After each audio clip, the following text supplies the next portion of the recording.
Halo teman-teman BILY, Assalamualaikum warahmatullahi wabarakatuh. Jumpa lagi dengan kakak Fatimah Syafaqul Ahmariyah dalam dunia pengetahuan. Pada video kali ini, kakak akan menyampaikan berbagai macam materi mengenai kebahasa Indonesiaan. Yang pertama, kakak akan menjelaskan mengenai kata benda. Nah, apa sih pengertian dari kata benda itu? Kata benda adalah kelas kata yang menyatakan suatu benda.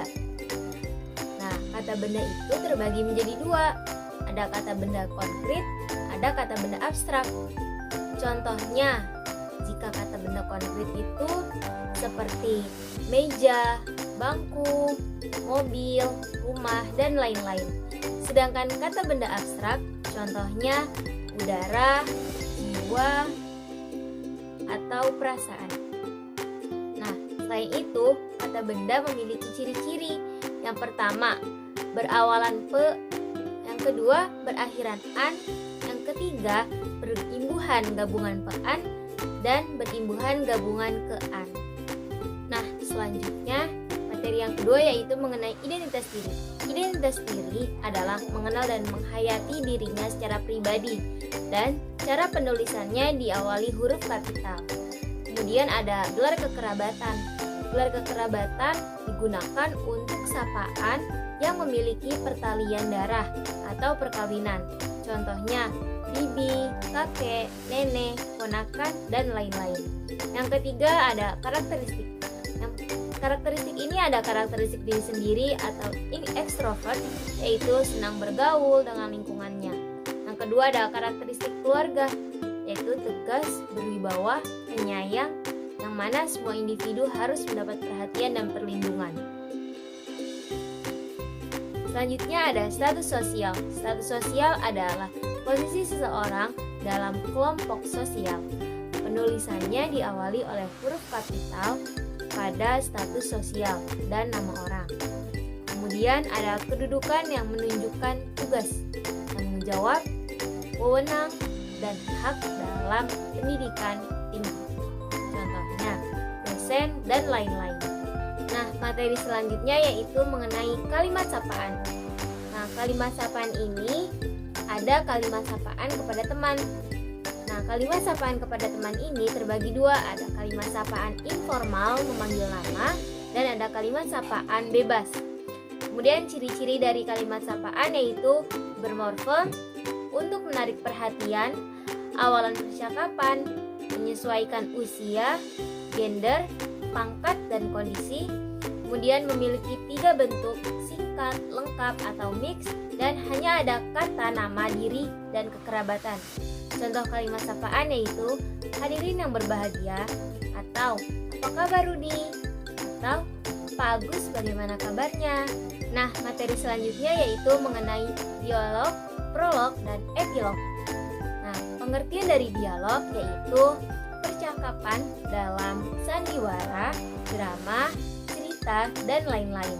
Sedangkan pengertian dari prolog yaitu kata pengantar untuk memperkenalkan isi sebuah karya sastra.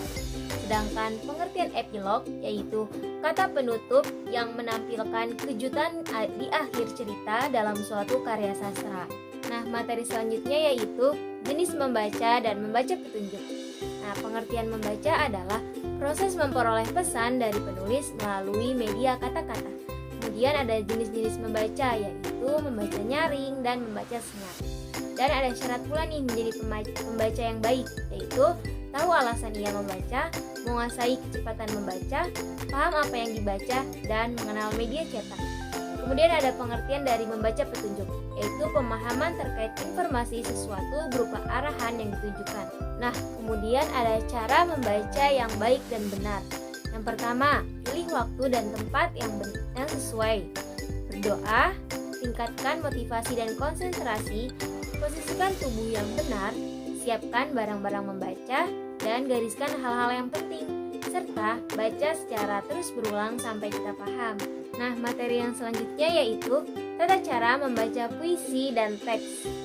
Nah, pengertian dari puisi yaitu puisi merupakan karya sastra yang mengutamakan keindahan bahasa dan keutamaan makna. tata cara membaca puisi yaitu perhatikan pernapasan, mimik wajah, gerak, vokal, tempo, diksi, dinamika, modulasi, intonasi, jeda, komunikasi, dan interpretasi. Nah, kemudian ada pengertian dari prosa. Prosa adalah karya sastra yang disusun dalam bentuk cerita atau narasi dan dianggap lebih relevan. Nah, prosa ini terbagi menjadi dua, ada prosa lama dan prosa modern. Kemudian tata cara membaca teks yaitu ada menyoroti ide-ide baru dengan menggunakan penekanan yang jelas, menghubungkan ide-ide, menstabilkan suara sesuai tujuannya, menjelaskan perubahan antar satu ide dengan ide lainnya, menerangkan kesatuan-kesatuan kata yang tepat dan baik, menjelaskan klimaks-klimaks dengan gaya dan daya ekspresi yang sesuai. Nah, materi selanjutnya yaitu menulis tegak bersambung.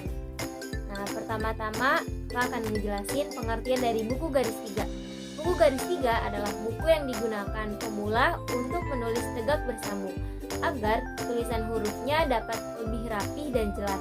Kemudian ada pengertian dari menulis tegak bersambung. Menulis tegak bersambung adalah kegiatan menulis huruf yang saling bersambung tanpa mengangkat alat tulis agar tulisan tidak terputus-putus. Kemudian ada langkah-langkah menulis tegak bersambung. Yang pertama, memegang pensil dengan benar terlebih dahulu. Yang kedua, mulai menulis dari tepi bawah baris ketiga. Yang ketiga, mengenalkan berbagai huruf sambung seperti huruf berjambul, berekor, huruf tidak berjambul, dan tidak berekor. Kemudian dilanjutkan dengan menulis kata dan kalimat sederhana seperti serta perhatikan ukuran setiap hurufnya agar selalu tepat dan benar. Nah, materi selanjutnya yaitu mengenai ringkasan. Nah, pertama-tama pengertian dari ringkasan nih. Pengertian dari ringkasan adalah suatu cara yang efektif untuk menyajikan sebuah karangan yang panjang menjadi bentuk karangan yang singkat. Nah, ada pula nih langkah-langkah menyusun ringkasan. Yang pertama, membaca. Yang kedua, menyeleksi. Yang ketiga, menulis. Dan yang terakhir, membandingkan. Selanjutnya ada pula nih perbedaan dari ringkasan dan ikhtisar. Nah, kalau ringkasan ini ialah hasil kegiatan meringkas atau merangkum. Nah, lalu penyusunannya dimulai dari penataan, isi dan sudut pandang pengarang, serta mempertahankan urutan gagasan dan memakai kalimat yang pendek dan senada dengan pengarang, serta bersifat objektif. Sedangkan ikhtisar yaitu bentuk ringkasan sebuah karangan secara bebas. Sedangkan penyusunannya bebas, kemudian memakai kalimat yang panjang dan sesuai hati penyusun, serta bersifat subjektif. Nah, materi selanjutnya yaitu ada parafrase. Nah, pertama, pengertian dari parafrase adalah pengungkapan kembali sebuah teks dengan mengubah macam bahasa tanpa mengubah maknanya. Kemudian ada langkah-langkah membuat parafrase. Yang pertama, membaca dan memahami teks. Yang kedua, catatlah dan kembangkan kalimat inti dan kata kuncinya. Yang ketiga, tuliskan kembali inti pikiran penulis dengan kalimat sendiri. Yang keempat yaitu tuliskan sumber. Kemudian ada contoh dari parafrase, yaitu contohnya kalimat aslinya yaitu Ferdinand Marcos meninggal pada bulan September beberapa tahun yang lalu. Kemudian diubah menjadi parafrase yaitu Ferdinand Marcos meninggal September beberapa tahun yang lalu. Nah, materi selanjutnya yaitu ada surat resmi dan surat pribadi. Pertama, pengertian dari surat resmi. Surat resmi adalah surat yang dibuat oleh suatu organisasi atau pemerintahan dan berisi masalah kedinasan, berbahasa baku, dan bersifat formal.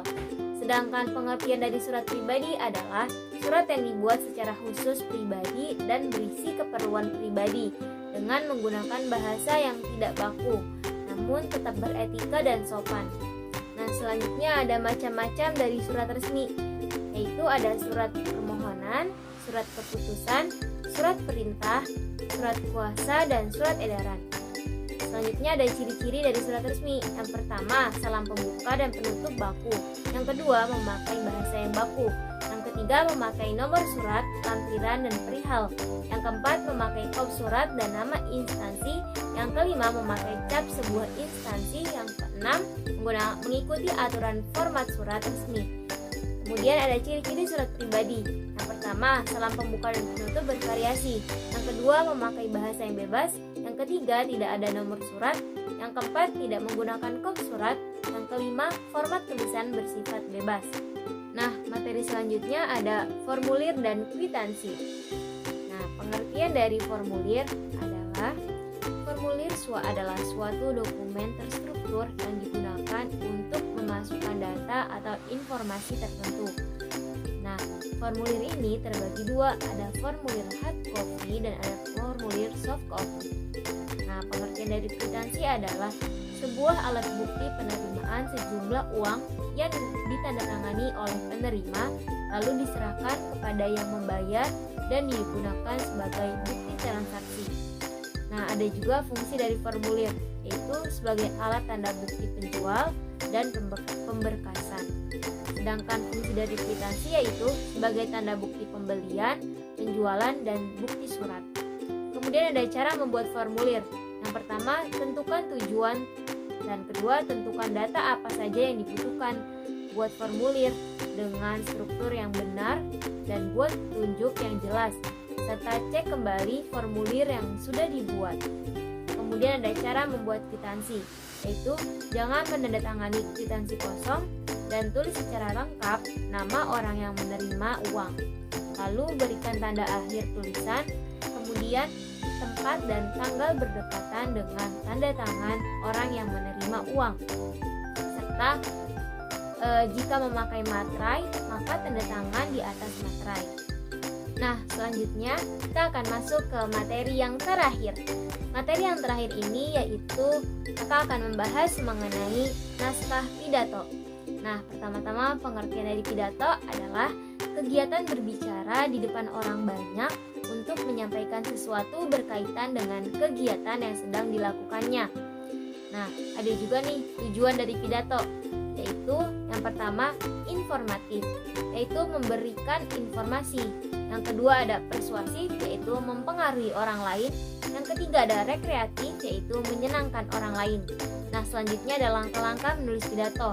Yang pertama menentukan tema, yang kedua mengumpulkan bahan-bahan pidato, yang ketiga membuat kerangka, yang keempat mengembangkan kerangka.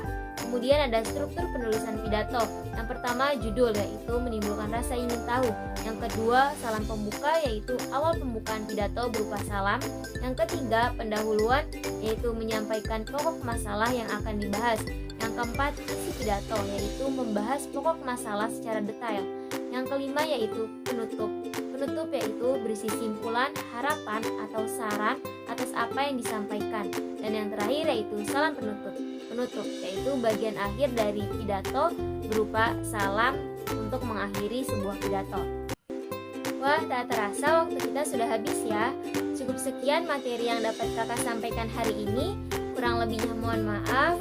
Semoga bermanfaat. Wassalamualaikum warahmatullahi wabarakatuh. See you, bye-bye.